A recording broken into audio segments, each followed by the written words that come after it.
रामलला आए हैं, अरे हम तो ठहरे पतित, हम तो ठहरे पापी, हमसे तो भजन भक्ति ना होए, पर धन्य है ये निषाद राज जिन्हें चलकर राम के पास नहीं जाना पड़ा। स्वयं राम चलकर दर्शन देने के लिए इस निषाद राज के पास पहुंच गए। जंगल के राजा थे, भीलों के राजा थे, कोल भील थे ये निषाद राज। पर ऐसे निषाद के घर भगवान पहुंचे हैं और भगवान ने सबको, निषाद राज चरणों में गिर पड़े हैं। चरणों में गिरे निषाद, राम ने उठाकर निषाद को चरणों से उठाकर अपने हृदय से लगा लिया। धन्य हो निषाद। निषाद की आंखों में आंसू हैं। अरे जैसे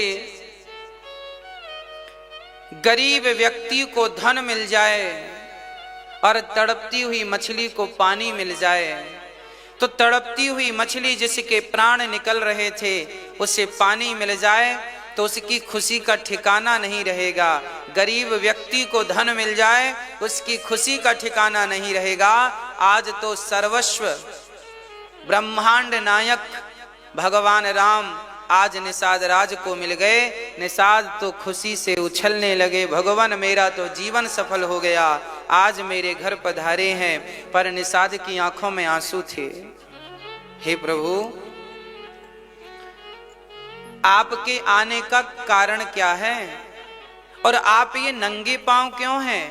निषाद ने राम के चरणों में देखा तो राम के चरणों से रक्त निकल रहा था, छाले पड़ गए थे। राम के पांव तो ठीक ही थे, पांव रक्त रंजित थे, तो माता जानकी के, माता सीता के चरणों से रक्त गिर रहा था। नंगे पांव, जो कभी गुलाब की पंखुड़ी में पांव रखा करती थी माता सीता, तो गुलाब की पंखुड़ी कई बार गुलाब की एक पूरी की पूरी कली यदि पांव के नीचे आ जाती थी तो सीता माँ के मुंह से आवाज निकल जाती थी। एक बार कौशल्या माँ ने सीता माँ के लिए गुलाब की पंखुड़ियां बिछाई तो बीच में एक कली आ गई पूरी की पूरी। माता सीता के चरण जब उस कली पर पड़े तो जोर से आवाज निकली। कौशल्या ने कहा, बेटी क्या हुआ? बोले, माँ मुझे ये कमल की कली चुभ गई। इतने कोमल चरण जिन माँ के थे, आज उन्हें नंगे पांव जंगल में चलना पड़ा। देख करके निषाद राज की आंखों में आंसू आ गए। निषाद ने कहा, प्रभु हमारे गांव चलो, अब आपको कहीं जाने की जरूरत नहीं है, हम आपकी सेवा करेंगे, हम 14 साल आपको अपने पास रखेंगे, ये तो हमारा सौभाग्य होगा कि हम आपकी सेवा करें। राम जी बोले, ना भैया निषाद, हमें तो जाने दो, केवल आज रात्रि विश्राम करेंगे, वो भी गांव में जाना वर्जित है। हम गांव में नहीं जा सकते, किसी के घर भोजन नहीं कर सकते, हम तो जंगल के फल फूल खाएंगे और यहीं पेड़ की छांव में हमें 14 वर्ष गुजारना है। आज इस पेड़ के नीचे, कल उस पेड़ के नीचे। तब वहां एक वटवृक्ष का पेड़ था, वहां पर भगवान श्री राम को घास का बिछौना लगा दिया निषाद ने। जो राम कल तक मखमल के गद्दों में सोया करते थे, आज वो राम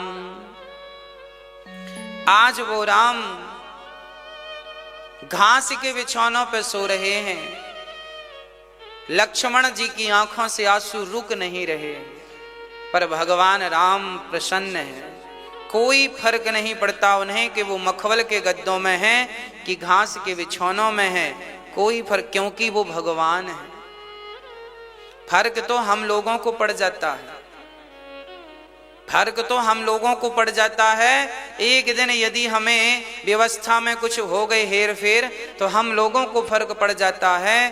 पर धन्य है भगवान जो ये मैसेज देना चाहते हैं कि देखो, जीवन में कौन सी स्थिति परिस्थिति कब उत्पन्न हो जाए कोई नहीं जानता, इसलिए हर परिस्थिति से लड़ने के लिए तैयार रहिएगा। हर परिस्थितियों का सामना करने के लिए कभी तुम्हें 56 भोग भी मिल सकता है और कभी भूखे पेट भी सोना पड़ सकता है। हर परिस्थिति के लिए तैयार रहिएगा। निषाद राज ये वही निषाद है जिन निषाद को आज के जमाने में कहा जाता है कि ये ऊंचा है, ये नीचा है, ऊंच नीच जात पात। राम जी ने ऊंच नीच जात पात का कोई भेद ही नहीं रखा, निषाद को गले लगाया। समाज के लोग जिनको छूना नहीं चाहते, आज भी कुछ ऐसी मानसिकता वाले लोग हैं जो किसी को छूते हैं तो वो नहाते हैं कि हमने इस व्यक्ति को छू लिया तो अब नहाएंगे।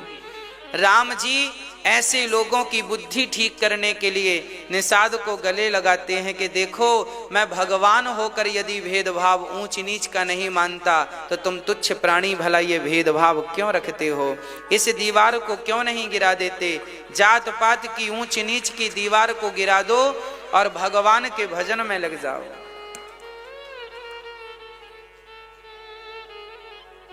कोई फर्क नहीं पड़ता कि आप किस जात के हैं। अभी आगे रामचरितमानस में आएगा यह प्रसंग। हमारे ग्रंथ भाईचारा सिखाते हैं, हमारे भगवान मिलजुल के रहना सिखाते हैं। ऊंच नीच की कोई दीवार कहीं खड़ी ही नहीं की, ये तो कुछ लोगों ने खड़ी कर दी, जिसके कारण आज भयानक परिणाम देखने को मिलते हैं। राम और सीता शाम के समय कंद मूल फल खाकर मखमल के बिस्तर में सोने वाले, आज बड़े आराम से माता सीता, राम जी घास के बिछौनों पर लेट गए। सीता माँ चरण दबा रही हैं और लक्ष्मण जी चरण दबा रहे हैं। उसके बाद राम ने कहा, सीता आप भी सो जाओ। सीता जी भी उस घास के बिछौनों में हाथ का तकिया रख करके राम जी सो गए और हाथ का तकिया रख करके माता सीता सो गईं।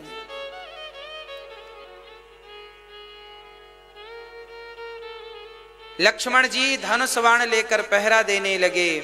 मेरे भैया राम को, मेरी माँ को कोई कष्ट ना हो, कोई परेशानी ना हो, धनुष बाण लेकर खड़े हैं। तब निषाद राज जी आए और निषाद राज ने लक्ष्मण से कहा कि भैया लक्ष्मण देखो तो, भैया राम बिस्तर पर सो रहे हैं, जमीन पर माता सीता सो रही हैं। रोने लगे निषाद राज और रोते हुए कहने लगे, कैकेयी माँ तुमने क्या अनर्थ कर डाला, आज तुम्हारे कारण देखो ये भगवान आज यहां जमीन पर सो रहे हैं। तब लक्ष्मण जी ने कहा, बोले लखन मधुर मृदुबानी, ज्ञान विराग भगति रस सानी, काहो न को सुख दुख कर दाता, निज कृत कर्म भोग सब भ्राता, जोग वियोग भोग फल मंदा, हित अनहित माध्यम भ्रम फंदा, जन्म मरनु जहाँ लगी जग जालो, संपत्ति विपत्ति करम अरु कालो। लक्ष्मण जी कहते हैं, भैया निषाद जी शोक ना करो। इस संसार में जो व्यक्ति सुख पाता है वो अपने ही कर्मों के कारण पाता है, और जो व्यक्ति दुख पाता है वो भी अपने कर्मों के ही कारण पाता है। आज देखो लक्ष्मण जी सब जानते हैं, शेषावतार हैं। लक्ष्मण जी समझ गए कि नारद जी का श्राप इन्हें मिला था नारायण को, आज वही राम बनकर आए हैं और उनके श्राप के कारण इन्हें ये कष्ट प्राप्त हो रहा है। ये चौपाइयां हमें यह कहती हैं कि को ना काहू को सुख दुख कर दाता, काहू ना को सुख दुख कर दाता, निज कृत कर्म भोग सब भ्राता। कोई किसी को सुख नहीं देता, कोई किसी को दुख नहीं देता, हर व्यक्ति अपने ही कर्मों से सुख पाता है, हर व्यक्ति अपने ही कर्मों से दुख पाता है। हम अपने सुख के जिम्मेदार हम स्वयं ही हैं और हम अपने दुखों के जिम्मेदार हम स्वयं ही हैं। हम किसे दोषी ठहराएं कि आपके कारण हमें दुख मिला, आपके कारण हमें दुख मिला। हमारी नासमझी, हमारी लापरवाही हमें दुखी करती है और हमारी समझदारी, हमारा विवेक हमें सुखी करता है। इसलिए आपके जीवन में जब कोई कष्ट आवे तो आप किसी को कसूरवार मत ठहराइएगा, आपके कारण हुआ ना, मैं ही गुनहगार हूं, हम ही इसके गुनहगार हैं, कोई गुनहगार नहीं है। कोई फायदा नहीं ये कहने से कि तेरे कारण ऐसा हो गया, तेरे कारण। बस आप सावधान रहो, बस अच्छे कर्म करते रहो, बस सब अच्छा होगा। अच्छी सोच के साथ, अच्छे निर्णयों के साथ, अच्छे निर्णय लेते हुए जीवन में आगे चलो, जो होगा सब ठीक ही होगा। लक्ष्मण जी कह रहे हैं जोग वियोग, संयोग और वियोग ये भी परमात्मा के अधीन है, हमारे अधीन कुछ भी नहीं है। परिवार एक फंदा है, परिवार के फंदे में, परिवार में रहना बुरा नहीं है, पर परिवार के फंदे में उलझ जाना बुरा है ना। जाल बनाने वाला जाल बनाए ठीक है, पर अपने ही बनाए जाल में खुद फंस जाए ये तो ठीक नहीं है। परिवार हमारा बनाया जाल ही तो है। परिवार क्या है? जाल। अच्छा, मछुआरा भी जाल बनाता है, पर मछुआरा जाल बना के किसे पकड़ता है? मछली को। हमारा परिवार भी जाल है, इस जाल से किसे पकड़ना है? भगवान को। हमारा परिवार गृहस्थी एक जाल है, लोग कहते हैं ना जंजाल, लोग कहते हैं ये सब जंजाल है। हाँ साहब, आपकी गृहस्थी भी जंजाल है, हमारी गृहस्थी भी जंजाल है, अर्थात हम सबकी गृहस्थियां जाल हैं। इस जाल से भगवान को पकड़ लोगे तो इस जाल का होना भी सार्थक हो जाएगा। हाँ, आप स्वयं ना उलझ जाएं इस जाल में, भगवान को फंसाइएगा। जैसे मछुआरा मछली को फंसाता है, ऐसे आपको भगवान को फंसाना है, अर्थात भगवान को इस जाल में भीतर कैद करना, हृदय में स्थापित करना है उस परमात्मा को। लक्ष्मण जी कहते हैं सुनो, सपने होय भिखारी नृप, रंकुना के पति होई, जागे लाभु नहानि कछु, तिमि प्रपंच जी जोई।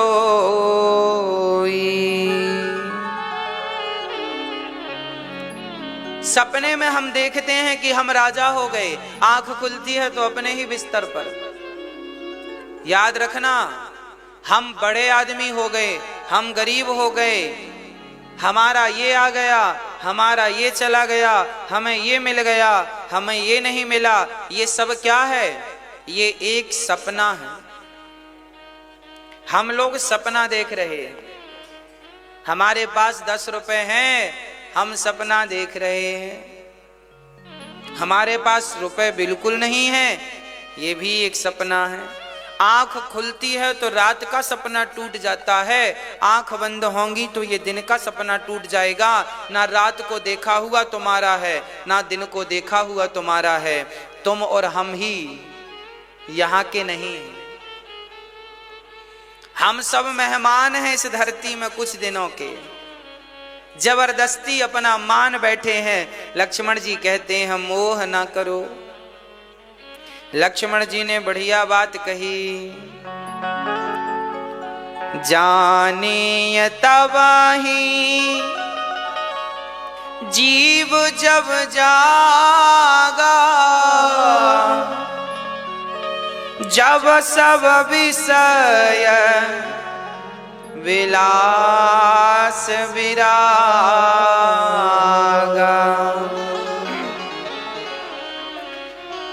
अभी हम लोग सो रहे हैं, जागेंगे कब?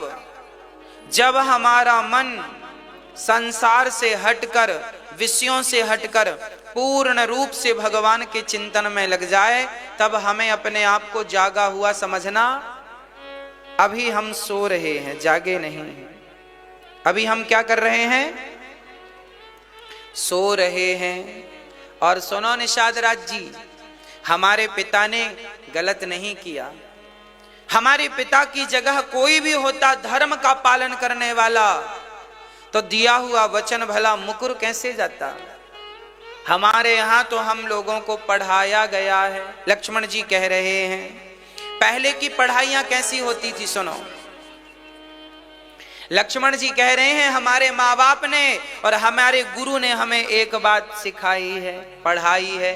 क्या पढ़ाया है? लक्ष्मण जी अपनी शिक्षा, अपनी डिग्री दिखा रहे हैं। ये देखो हमारी डिग्री है। क्या डिग्री है? धर्म न दोसर सत्य समाना, आगम निगम पुराण बखाना। धर्म न दूसर सत्य समाना, आगम निगम पुराण बखाना। लक्ष्मण जी कहते हैं हमारे यहाँ प्राण चले जाएं पर हम अपने वचन को नहीं जाने। हमारा धर्म क्या है? धर्म न दूसर सत्य समाना,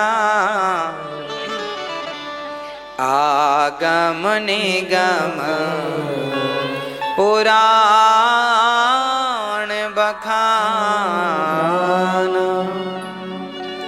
सत्य ही हमारा धर्म है और हमारे पिता ने नहीं छोड़ा अपना धर्म। रात भर चर्चा करते रहे लक्ष्मण जी। आपसे मेरी प्रार्थना है, विनती है, हाथ जोड़कर आप भी अपने सत्य को, अपने धर्म को मत जाने देना।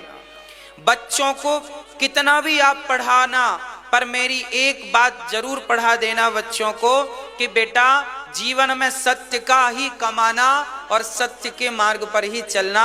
बस ये एक सत्य की पढ़ाई और अपने बच्चों को पढ़ा देना। ये स्कूल में नहीं पढ़ाते आजकल, ये माँ बाप को अलग से पढ़ानी पड़ती है। जीवन में सत्य ही काम आने वाला है। झूठ तो एक्सपायरी डेट वाला होता है, सत्य की कोई एक्सपायरी डेट नहीं होती। सत्य तो कल भी सत्य था, आज भी सत्य है और कल भी वो सत्य रहेगा। जबकि झूठ बोलने वाला अपनी दलीलें, अपने बयान कल कुछ देता है, आज कुछ बोलता है, कल कुछ बोलेगा। वो समय समय पर बदलता है। सत्य तो बदलता है, झूठ तो बदलता है, पर सत्य कभी नहीं बदलता। इसलिए अपने बच्चों को कुछ सिखाओ ना सिखाओ, पर सत्य बोलना सिखा दो। इतना ताकतवर बना दो अपने बच्चों को कि 1,00,000 लोगों के बीच में वो सत्य बोलने की ताकत रखे। ऐसा बना दो अपने बच्चों को। ऐसा बनाना है आपको, तब हमारा भारत वह भारत बनेगा जिस भारत का सपना हम सब लोग, हमारे बाप दादे देखते थे। जो भारत था ऐसे ही था। देखो अब सुबह हुई, रात भर चर्चा राम की लक्ष्मण जी करते रहे। सुबह हुई, भगवान ने स्नान ध्यान किया, संध्या वंदन की, सूर्य भगवान को अर्घ्य दिया। राम लक्ष्मण सीता तीनों चल पड़े। निषाद राज बोले सरकार मैं भी चलूं? राम जी बोले कहाँ, आपके संग 14 साल रहूंगा, आपकी सेवा चाकरी करूंगा। राम जी बोले भैया वनवास मुझे हुआ है, बेकार कष्ट आप क्यों उठाओगे? राम जी सेवादार भी इसलिए नहीं रखते कि इन्हें बड़ा कष्ट उठाना पड़ेगा, मैं ही उठा लूं। साथ में सुमंत्र जी भी हैं, सुमंत्र जी भी है ना। अब सुमंत्र जी, निषाद राज जी, राम लक्ष्मण और सीता मां पहुंचे गंगा के किनारे।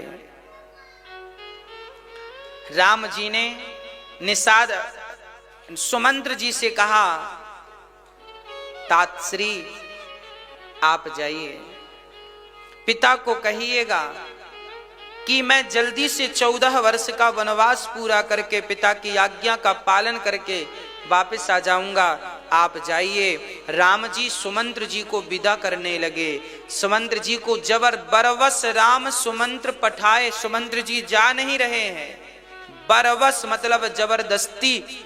सुमंत्र जी जब जाने लगे तो जानते हो क्या हुआ? जिस रथ पर राम जी चढ़कर आए उस रथ पर घोड़े जो लगे थे, उन घोड़ों का मुंह जब घुमाने लगे, रथ मोड़ने लगे तो घोड़े हिन हिना करके राम की तरफ भागते हैं। गोस्वामी जी यहाँ लिख रहे हैं जासु वियोग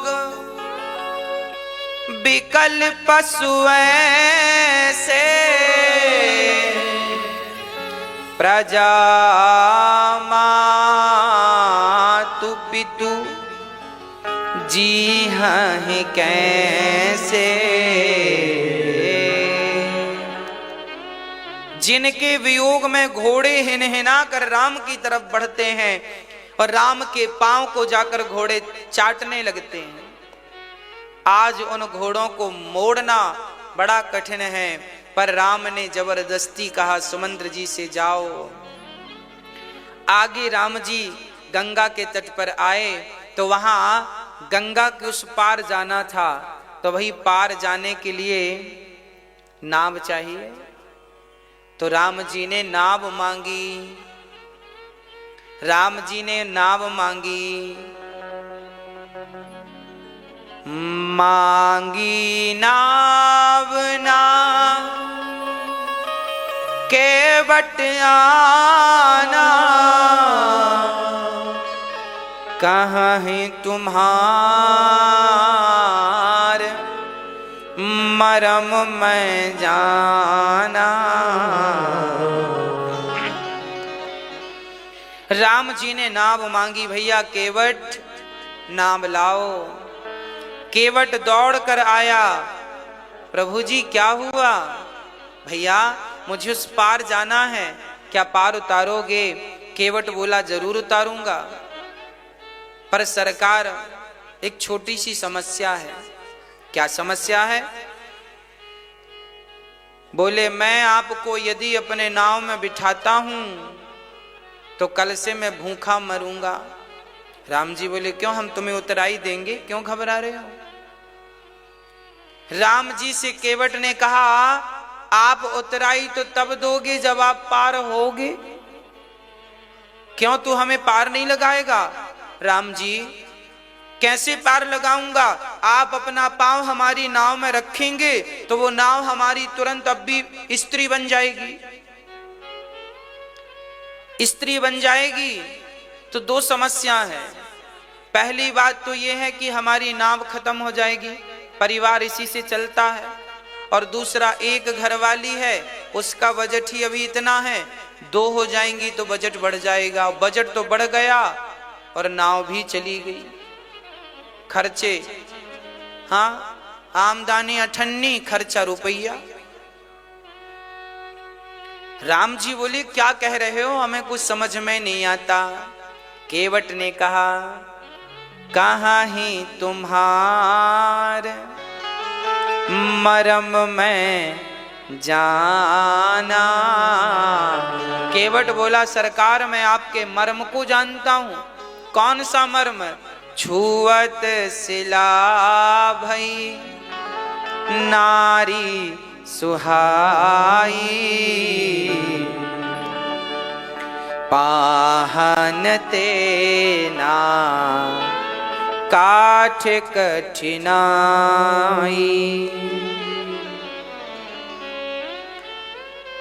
आज केवट कह रहे हैं कि भैया प्रभु जी, यदि मैंने आपको पार लगाया तो नाव पानी में जो है, अरे आपने पत्थर की शिला पर अपने चरणों की धूल गिराई थी तो वो पत्थर नारी बन गई थी अहिल्या। हमारी नाव तो लकड़ी की है, पत्थर तो कठोर होता है, लकड़ी तो इतनी कठोर नहीं है, और मेरी नाव भी नारी बन जाएगी नाथ। इस डर से मैं आपको पार नहीं उतार सकता। राम जी बोले फिर हम क्या करें, पार तो जाना है।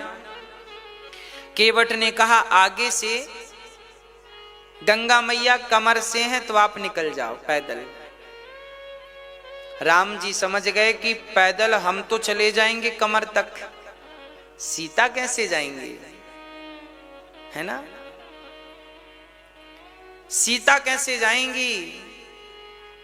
और अभी अभी स्नान किया था, कपड़े दो ही जोड़ी थे, एक जोड़ी पहन रखा था, एक जोड़ी बगल में दबे थे। तो जो दबे थे वो तो गीले थे, और जो पहन रखे हैं ये भी यदि हम वहां से गए तो ये भी गीले हो जाएंगे, तो गीले पहन के जाएंगे तो ठीक नहीं। सीता है, बीमार ना पड़ जाए गीले कपड़ों से, सर्दी ना बैठ जाए, गंगा का जल ठंडा है। केवट आप हमें अपनी नाव से पार कर दो। केवट बोला सरकार अब सुनो, जिस नाम को लेने से, जिस राम के नाम को लेने से लोग भव सागर पार हो जाते हों, आज वो राम पार होने के लिए नाम मांग रहे हैं। कितना आश्चर्य है। आश्चर्य क्यों है? आश्चर्य इसलिए कि नाम लेत भव सिंधु सुखाही, जिनका नाम लेते ही भव सागर सूख जाए, और भव सागर गाय के खुर के समान होकर लोग आसानी से पार कर लें। जिस नाम के पत्थर पानी में तर गए, जिसके नाम पर करोड़ों लोग भव सागर तर गए, आज वो राम कह रहे हैं कि हमें पार लगा दो, वो भी गंगा से। ये क्यों कर रहे हैं भगवान? ये हमें और आपको सुख देने के लिए। यदि राम यूं ही पार कर जाते गंगा को एक पांव में, तो फिर केवट जैसा प्रेमी हमें कहां से मिलता। आज राम जी कह रहे हैं हमें पार लगा दो। केवट ने कहा सरकार एक शर्त पे पार लगाऊंगा, एक उपाय है। क्या? बोले आप अपने चरणों को धुला लीजिए। केवट कहता है ना, नाथ इस अनाथ पर दया कीजिए, नाथ इस अनाथ पर दया कीजिए, नाथ अपने चरणों को धुला लीजिए, नाथ अपने चरणों को धुला लीजिए। नाथ इस अनाथ पे, नाथ इस अनाथ पे दया कीजिए, राम अपने चरणों को धुला लीजिए, राम अपने चरणों को धुला लीजिए। राम इस अनाथ पर, नाथ इस अनाथ पर दया कीजिए, राम अपने चरणों को धुला लीजिए, नाथ अपने चरणों को धुला लीजिए। मांगी नाव न केवट आना, मांगी नाव न केवट आना, कहाँ है तुम्हारे मरम में जाना, कमल रज कहु सब कहाहि, चरण कमल रज सब मानस करन मोर कछुआहि। मानस करोई मोर कछुआहि। नाथ इस अनाथ पर दया कीजिए, नाथ इस अनाथ पर दया कीजिए। राम अपने चरणों को धुला लीजिए, नाथ अपने चरणों को धुला लीजिए।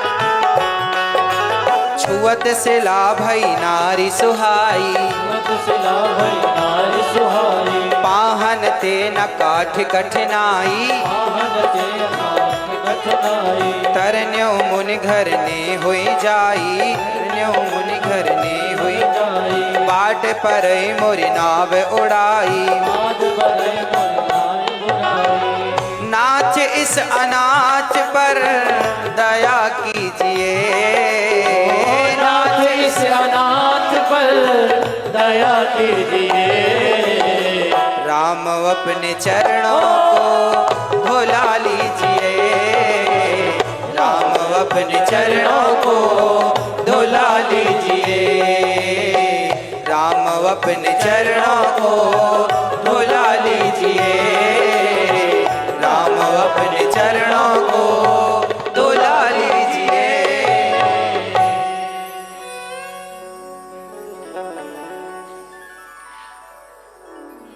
भगवान राम बोले भैया बिना पांव धोए पार जल्दी उतार दो, हमें फुर्सत नहीं है, समय नहीं है। केवट बोले सरकार मैं आपके पिता की सौगंध खाकर कहता हूं, जब तक मैं आपके चरण नहीं पखार लूंगा तब तक मैं आपको पार। लक्ष्मण जी को बड़ा गुस्सा आया, कसम भी खाई तो मेरे पिता की खाई, अपने बाप की क्यों नहीं खाता। लक्ष्मण जी बोले कसम मेरे पिता की क्यों खाई, अभी तुझे मैं मार डालूंगा। ज्यादा राम जी की आज्ञा एक बार में पालन करते हैं सब लोग और तुम आज्ञा का पालन ही नहीं कर रहे हो। हां आज्ञा का पालन करो, नहीं तो आज्ञा का पालन करो। प्रिय भक्तों, अब भगवान श्री राम खड़े मुस्कुरा रहे हैं और लक्ष्मण जी देख रहे हैं। केवट बोला सुनो लक्ष्मण जी, यदि आप हमें मार भी देंगे तो हमें फर्क नहीं पड़ता, हमें मारना चाहते हो तो मार डालो। जब मरूंगा तो मैं जाकर के कहूंगा, मुझसे पूछा जाएगा तुम्हें किसने मारा, तो मैं क्या कहूंगा सुनो।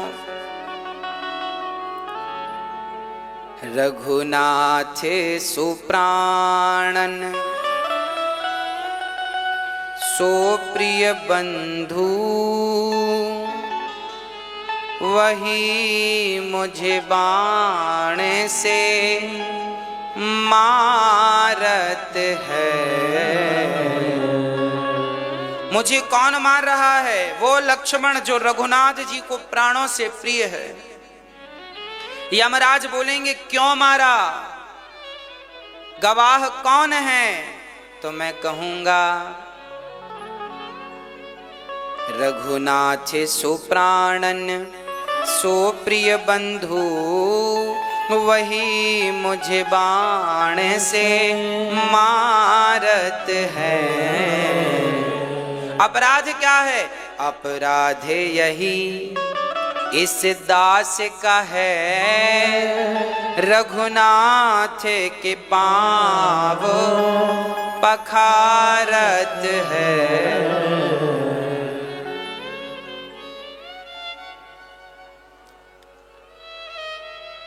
कहाँ मरा है तू पूछेंगे तो मैं कहूंगा मरता हूं कहाँ, सुची गंग के तीर। और गवाही कौन? रघुनाथ सुनाथ निहारत है। राम जी गवाही देंगे, मरूंगा गंगा के किनारे। मारने वाला राम का भाई। अपराध इसका यही है कि केवल राम के चरण धोना। यदि राम के चरण पखारने की सजा मृत्यु है तो लक्ष्मण मुझे मार दो, मैं मरना चाहता हूं। अरे राम की सेवा करने के लिए यदि उनकी सेवा की जिद के कारण यदि मौत भी आ जाए तो मैं मरना स्वीकार करूंगा, पर राम की सेवा छोड़ना तो स्वीकार नहीं कर सकता। ये मौका गंवाना स्वीकार नहीं करूंगा। लक्ष्मण जी ने बाण पकड़े थे, छोड़ दिए। सुनि केवट के बैन प्रेम लपेटे अटपटे, विह से करुणा ऐन चितई जान की लखन तन। आज भगवान राम मुस्कुराए हैं। जब राम जी आए ना तो केवट के यहां रोते हुए राम जी आए हैं, क्योंकि निषाद सुमंत्र जी को भेजा तो सुमंत्र जी रोने लगे। तो सुमंत्र को देख करके राम जी की आंखों में भी आंसू आ गए। केवट ने मन में संकल्प ले लिया कि राम मेरे घाट में रोते रोते आए हो, आपको हंसा कर ना भेजा तो मेरा नाम केवट नहीं। ऐसी बातें करता है कि राम को हंसी आ गई। बेहसे करुणा ऐन। आज करुणा करने वाले परमात्मा आज लक्ष्मण और सीता को देखकर इसलिए हंसे क्योंकि लक्ष्मण और सीता दोनों ने राम का एक एक पांव बांट रखा है। जब राम जी का विवाह हुआ तो राम जब सोने गए ना तो लक्ष्मण जी आ गए। सीता जी लंबा घूंघट डाले बैठी ही थी। लक्ष्मण जी आ गए। सीता ने राम से कहा ये देवर जी यहाँ इस समय क्या कर रहे हैं? राम जी बोले ये रोज आता है, लक्ष्मण है, हमारे पांव दबाता है। जब तक पांव नहीं दबा लेता तब तक ये सोता नहीं है। सीता जी बोली दोनों पांव दबाते हैं? हाँ हाँ दोनों पांव दबाते हैं। लक्ष्मण जी पांव दबाने लगे।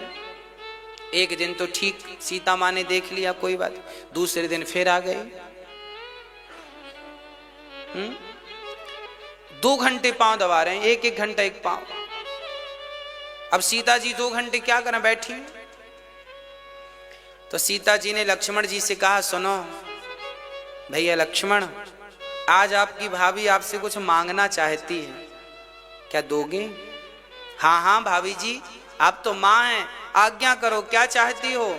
तब लक्ष्मण जी से माता सीता ने कहा हे लक्ष्मण, हे भैया, आप यदि अपनी माँ को कुछ देना चाहते हो तो आप एक चरण की सेवा मुझे सौंप दो, दोनों चरणों की आप ही कर लेते हैं। मैं अभागिन हूं, मुझे तो कुछ मिलता ही नहीं, कम से कम एक चरण तो दो। लक्ष्मण जी बोले ठीक है, फिर दाहिना पांव आपका, बायां पांव मेरा, ठीक है। आज राम जी सीता और लक्ष्मण की तरफ इसलिए देखे कि सुनो आप दोनों का कब्जा एक एक पांव पर है, पर आज ये केवट तुम दोनों से भाग्यशाली है, मेरे दोनों चरणों पर कब्जा करके बैठा है। क्या कहता है? कहता क्या है केवट कि प्रभु आज मैं आपके चरण धोऊंगा। राम जी बोले चल भैया धो ले। केवट राम रजाय सुपावा, पानी कठवता भरी ले आवा। आज कठौता में पानी लाया। केवट बड़ा चतुर है, कठौती में पानी नहीं लाया। कठौती स्त्रीलिंग है, कठौता पुरलिंग है। उसको पता था बनेगी कठौती से तो लड़की बन जाएगी, और लड़की बनेगी तो खर्चे का घर, इसलिए कठौता लाया। बने तो लड़का ही बने, नाव चलाने के काम आएगा। तो कठौता में पानी भर के लाया और राम जी से कहता है प्रभु इस पे पांव रख लो। अच्छा कठौता क्यों लाया? ये कठौता क्या होता है जानते हैं? ये वही कठौता है केवट लोग रखा करते हैं, जब नाव में पानी भर जाता है ना तो इसी कठौते से उलीचते हैं। केवट ने कहा कठौता तूने कई बार मेरी नाव को डूबने से बचाया है, तूने कई बार मुझे डूबने से बचाया है। आज राम के चरण तेरे ऊपर पड़ेंगे तो तू भी डूबने से बच जाएगा, इसलिए कठौता में पानी भर के लाया है। आज केवट कठौता को डूबने नहीं देना चाहता। राम के चरण जहां जहां पड़ेंगे वो सब पुण्यात्मा हो जाएंगे। आज राम ने कठौता केवट लाया, राम के चरण रखे और गंगा का पानी लाके डालने लगा, घिस घिस के धुलने लगा, उठा उठा के देखे। पत्नी को सुनती हो, आओ। राम जी बोले पत्नी को क्यों बुला रहे हो? अरे हमसे 10 साल छोटी है, हमारी आंखें तो बूढ़ी आंखें हैं, पत्नी जवान है, उसकी आंखों से देखेंगे कोई धूल वूल तो नहीं लगी। पत्नी को बुलाए, तू भी घिस। राम के चरण घिस रही हैं बड़े प्यार से। तब तक छोटा सा बच्चा, सुनो, अपने बच्चे को आवाज लगाया, सुनो बेटा, पुत्र आया। अरे बेटे को क्यों बुला रहे हो केवट? अरे बेटा तो अभी 10 ही साल का है, नई आंखें, एक कण भी धूल का लगा रह गया तो मेरी नाव तो नारी बन जाएगी, इसलिए मैं रिस्क लेना नहीं चाहता। अब तो केवट गोस्वामी जी देखो जबरदस्ती हाथ रखवा रहा, चतुर सुजान है, जबरदस्ती हाथ रखवा रहा है। जब राम ने केवट के मस्तक पर हाथ रखे तो राम की आंखों से टप टप आंसू गिरने लगे।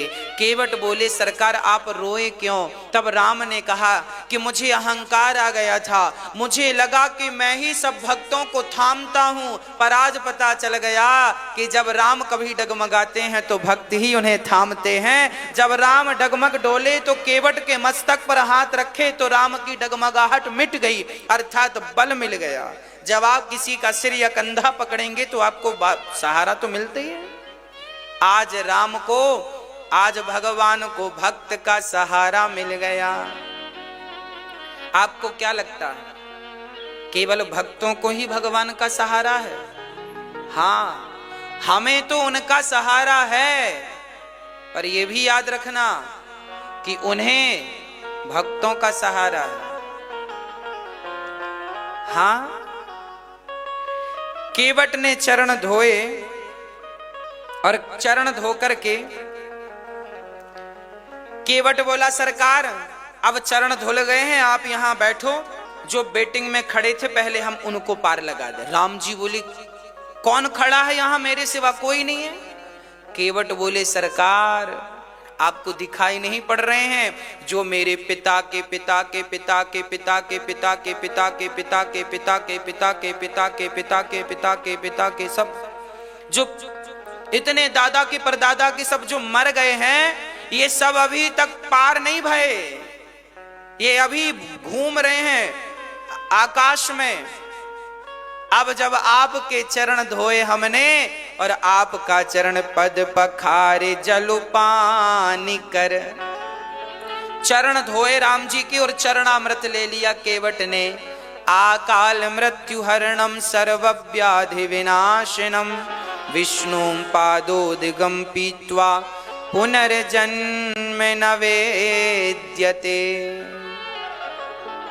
जो भगवान का चरणोदक लेता है, जिसे हम चरणामृत कहते हैं, जो चरणामृत लेकर पान कर ले, पी ले और अपने पितरों के नाम से छोड़ दे, तो चरणामृत की उन 4 बूंदों से ही पितरों का कल्याण हो जाता है। ये रामचरितमानस में स्पष्ट रूप से लिखा है।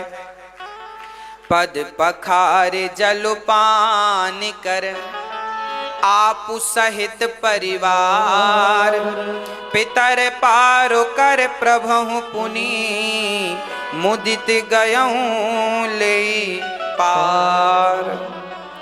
अपने को जल अपना खुद पिया, पत्नी को, पुत्र को, परिवार को पिलाया, समस्त गांव वालों को पिलाया। केवट को पता था ये राम के चरणों का धौमन है, जिन जिन के मस्तक पर लगेगा, जिन जिन के हृदय तक पहुंचेगा, उनकी हजारों पीढ़ियां तार देगा, उनकी लाखों पीढ़ियां तार देगा। अपने पितरों का उद्धार करा के अब केवट ने अब राम जी को केवट ने नाव पर बिठाई। बड़े प्रेम से केवट नाव जब चलाने लगे तो केवट की नाव नदी में डगमग डगमग ऐसे ऐसे डोलने लग गई। राम जी बोले, भैया केवट नाव क्यों डुला रहे हो, हमसे तैरना नहीं आता, क्या डुबाने का विचार है? केवट बोला, सरकार आपको तैरना नहीं आता तो क्या हुआ, हमको तो आता है। आप एक काम करो, मेरा हाथ पकड़ लो। केवट ने राम का हाथ नहीं पकड़ा। केवट को पता था कि यदि मैंने राम का हाथ पकड़ लिया तो मैं अहंकारवश कभी भी राम को छोड़ सकता हूं, पर जिसे भगवान ने एक बार पकड़ लिया सो भगवान कभी नहीं छोड़ेंगे, इसलिए मैं राम को नहीं पकड़ूंगा, राम आप मुझे पकड़ लीजिए। अच्छा, आप लोगों ने भगवान को पकड़ तो नहीं रखा? हाँ, आप लोग भगवान को ना पकड़ा करो, क्योंकि हमने यदि भगवान को पकड़ लिया तो हम तो तुच्छ प्राणी हैं, छोड़ भी देते हैं, पर भगवान ने यदि हमें पकड़ लिया तो फिर वो हमें, इसलिए हम उन्हें ना पकड़ें, वो हमें पकड़ें। और हम अधिकांश दुनिया वालों को देखते हैं कि ये दुनिया वाले भगवान को पकड़ने ज्यादा भागते हैं, खासकर हमारी माताएं। हमारी माताएं तो बिल्कुल भगवान को पकड़ने दौड़ती हैं, पकड़ में आ जाए भगवान का तो पांव हाथ में लेके आ जाती हैं।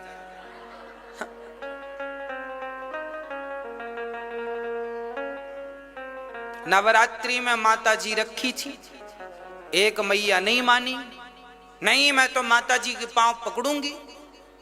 इतना जोर की पकड़ा, माता जी का पांव हाथ में ही आ गया। तो ऐसा पकड़ना भी कोई पकड़ना है? अरे भगवान दर्शन के लिए होते हैं, भगवान को इन आंखों से देखो। और सच कहूं, भगवान को देखने के लिए आंखें किसकी चाहिए आप बताओ?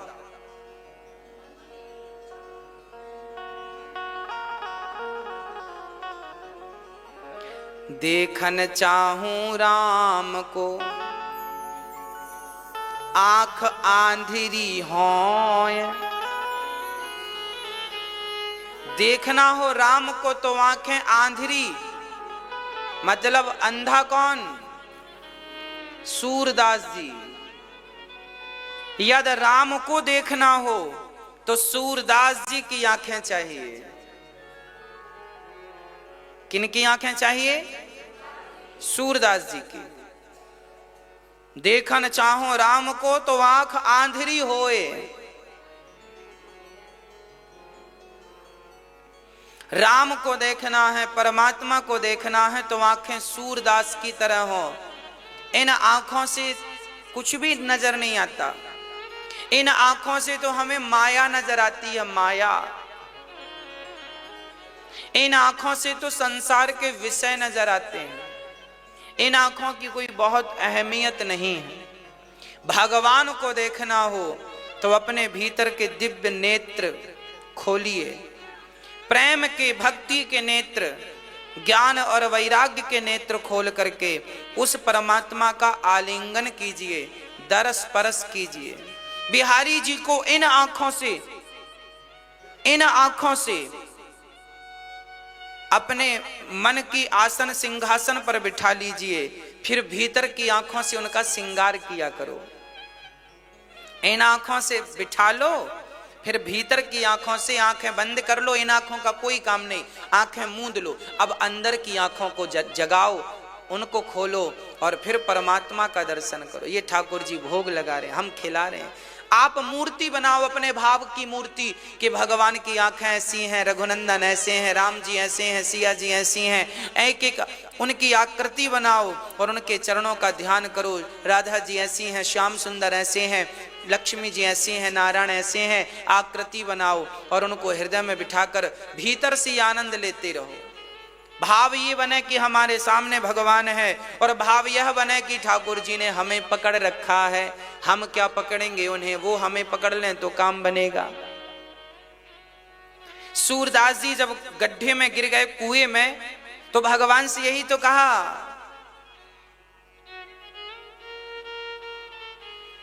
कि प्रभु भगवान ने कहा बाबा मेरा हाथ पकड़ लो। सूरदास जी ने कहा बेटा मैं अंधा हूं, मेरे को कहा क्या पता कि तेरा हाथ कहाँ है, पर तुझे तो पता है कि मेरा हाथ कहाँ है। तो हमें तो पता ही नहीं कि भगवान के हाथ पांव कहाँ है, पर उन्हें तो पता है कि हमारा हाथ कहाँ है। तो हम क्या पकड़ेंगे उन्हें, वो हमें पकड़ लें इतना ही पर्याप्त है। केवट कहता है प्रभु आप मेरा हाथ पकड़ लीजिए। भगवान ने हाथ पकड़ लिया केवट का, और आप पकड़े हैं तो फिर कभी छोड़ेंगे नहीं। अब तो नाव किनारे लगी। उतर ठाणी भय सुर शरीरे ता, सिय राम गुह लखन समेता। आज राम जी उतर गए, केवट से नाव से उतरे हैं। और अब केवट बोला सरकार, केवट उतर दंडवत। अब केवट दंडवत चरणों में लौट गया। पहले नहीं लेटा, अब लेटा है। चरणों में लेट जाने का अर्थ होता है जिसके चरणों में आप लेटते हैं, दंडवत करते हैं, अर्थात आप अपना समर्पण कर देते हैं, है ना। इसलिए भगवान के मंदिर में जाओ तो लेट कर प्रणाम करो। पुरुषों को बोल रहे हैं, स्त्रियों को लेट के प्रणाम नहीं करना चाहिए। दंडवत प्रणाम केवल पुरुष करें, स्त्रियां ना करें। स्त्रियां तो घुटनों को जमीन में रख के अपना माथा जमीन में रखो बस। तो केवट ने दंडवत किया और राम जी ने कहा भैया केवट ये अंगूठी ले लो। उतराई। केवट बोला सरकार मुझे शर्मिंदा क्यों कर रहे हैं। नाई से ना नाई ले तो धोबी से ना धोबी ले तो उतराई दे के नाथ जातना बिगारी हो। अरे धोबी धोबी से कपड़ों की धुलाई नहीं लेता, नाई नाई से सेविंग के पैसे नहीं लेता, तो आप भी केवट मैं भी केवट, भला मैं आपसे कैसे पैसे ले लूं। उतराई। राम जी बोली हम कहां केवट हैं भाई, हम तो क्षत्रिय हैं। केवट बोले राम जी आपको पता नहीं, आप तो बड़े वाले केवट हो, हम छोटे केवट। राम जी बोले कैसे। केवट बोला सरकार आप भी पार लगाते हैं, हम भी पार लगाते हैं, दोनों का कारोबार एक ही है। फर्क इतना है कि हम छोटी सी गंगा से पार करते हैं, आप भवसागर से पार लगाते हैं। जब आप मेरे घाट आए तो मैंने आपको पार लगा दिया, जब मैं मरकर आपके घाट आऊं तो आप मुझे भवसागर से पार लगा देना। बस यही उतराई चाहता हूं। केवट की बातें सुन के राम जी मुस्कुराने लग गए। राम जी अब वहां से आगे चलते हैं। केवट भी साथ में है, निषाद राज भी साथ में है। अब चले चलते चलते भगवान प्रयागराज पहुंचे। प्रयागराज में श्री भरद्वाज जी से भगवान प्रयाग स्नान किए हैं और प्रयाग के बाद तब प्रभु भरद्वाज पहीं आए, करत दंडवत मुनि और लाए। राम जी ने जैसी भरद्वाज जी को प्रणाम किया, भरद्वाज जी ने उठाकर रघुनंदन को अपने हृदय से लगा लिया। आगे चले हैं राम जी। भरद्वाज जी बहुत प्रेम से राम को बिठाते हैं, राम जी का स्वागत करते हैं। भरद्वाज जी बड़े प्रेम से राम जी को बिठाते हैं, कंद मूल फल खिलाते हैं और प्रयागराज में आज बड़े भाव से राम की सेवा श्री भरद्वाज जी कर रहे हैं।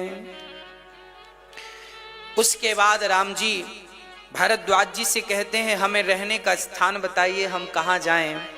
तब उन्होंने चित्रकूट की तरफ भेज दिया है। अब राम जी केवट और निषाद राज को वापस भेज रहे हैं, आप जाओ, अब आपको भी आपका काम करना है, अब हमें हमारे हाल पर छोड़ दो। चल पड़े हैं। निषाद राज और केवट यहां से वापसी हुए। जब वापस चले और राम लक्ष्मण सीता जब आगे चली चित्रकूट की तरफ, तो वहां चलते चलते के गांव से पगडंडी गुजर रही थी, रास्ता छोटा सा। तो राम जी छोटे छोटे गांव से होते हुए निकले। जंगलों में जो गांव है, गांव से निकले तो गांव की महिलाएं पानी भर रही थी कुएं से। जब उन्होंने देखा राम को, आहा हा, देखो तो ये सखी देख कितने सुंदर हैं ये। एक सखी ने कहा, राम राम, क्या हो गया इन्हें? कितनी सुंदर सुकुमारी स्त्री है, कितने सुंदर ये राजकुमार हैं, ऐसा लगता है कि ये कोई राजा के बच्चे हैं, पर ये तो जंगल से गुजर रहे हैं, हमें तो लग रहा है कोई जंगली है। तब सीता माता को प्यास लगी। सीता जी पानी पीने के लिए बोली, भैया लक्ष्मण हमें प्यास लगी है। राम जी बोले, अच्छा ठीक है, ये गांव है, यहां पर बहुत सारी स्त्रियां पानी भर रही हैं, चलो यहीं चलते हैं। तो राम जी कुएं के पास गए तो वहां सारी सखियां देखकर गदगद हो गई, चलो हमारे पास आए। तो सखियों ने क्या किया, सीता को अपने पास बिठा लिया। औरत स्त्रियों में बैठ गई, राम लक्ष्मण वहां बैठे थे। उन सखियों ने राम को पानी पिलाया।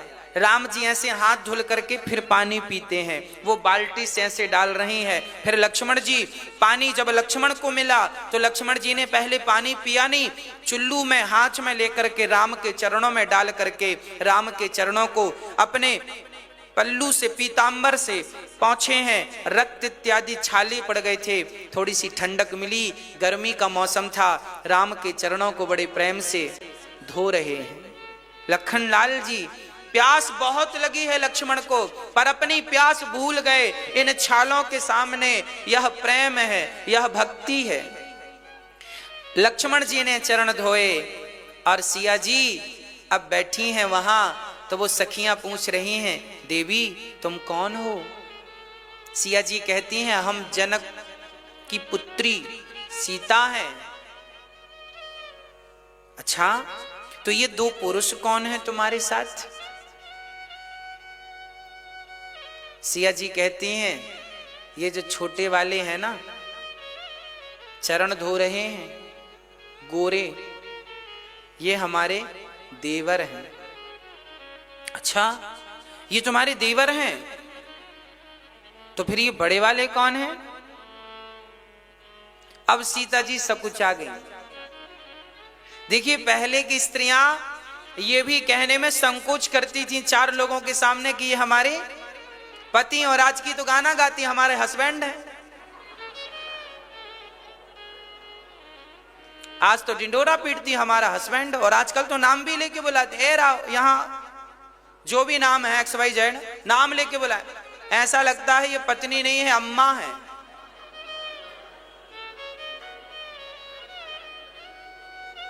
नाम लेकर बुलाती हैं। और यहां सखियां पूछ रही हैं ये कौन है? तो सिया जी ये कहने में सकुचा रही हैं कि ये हमारे पति। क्या मर्यादा थी!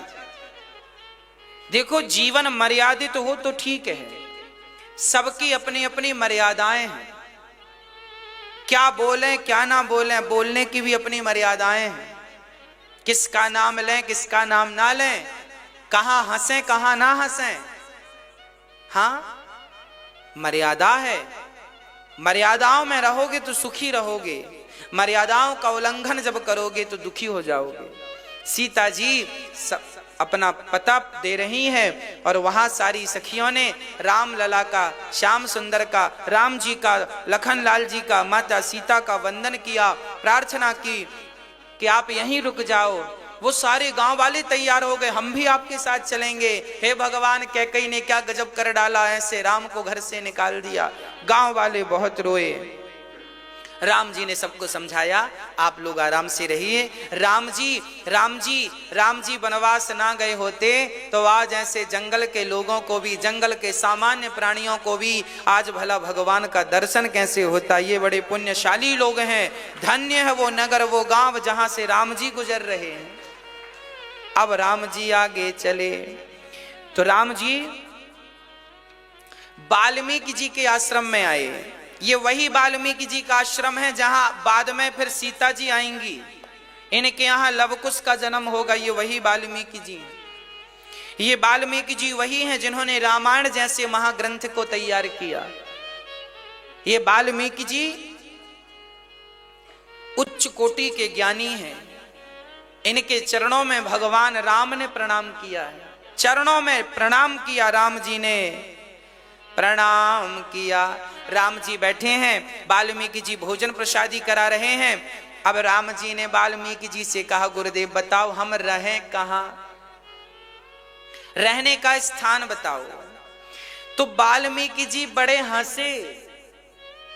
वाल्मीकि जी बोले, प्रभु ये बताओ, आप कहते हैं हम रहें कहां, ये बताओ आप कहां नहीं हो, आप कहां नहीं हो। तब रहने के कुछ स्थान श्री वाल्मीकि जी ने राम को कहा, हे प्रभु, राम की प्रार्थना कर रहे हैं वाल्मीकि जी, हे प्रभु आप तो सर्वव्यापी हैं, आप सर्वत्र हैं, आप कहां नहीं हैं। आप तो जिन्हें जनाना चाहते हैं वही आपको जान पाते हैं, नहीं तो लोग आपको सामान्य प्राणी ही समझते हैं। सोई जाने जेहि देहु जनाई, जानत तुम्हाही हुई जाई। भगवान जिसे जनाना चाहे वह भगवान को जान लेता है, जिसे भगवान जनाना ना चाहे वो भगवान को कदापि नहीं जान पाता। अरे भगवान मेरे सामने खड़े हैं पर मुझे ज्ञान ही नहीं है कि भगवान है। मुझे तो लगता है ये सामान्य व्यक्ति हैं, तो मैं तो उन्हें सामान्य मानता हूं ना। अच्छा भगवान, ये सामने जो खड़े हैं ये भगवान ही हैं, ये कौन बताएगा? ये भगवान ही कृपा करें तो भगवान को जाना जा सकता है, नहीं तो हमारी इतनी बुद्धि नहीं है, इतनी शिक्षा नहीं है कि हम उस ईश्वर को पहचान सकें। बड़े बड़े संत ना पहचान पाए, हमारी ताकत क्या है? इसलिए सोई जाने जेहि देहु जनाई, जानत तुम्हाही हुई जा। जो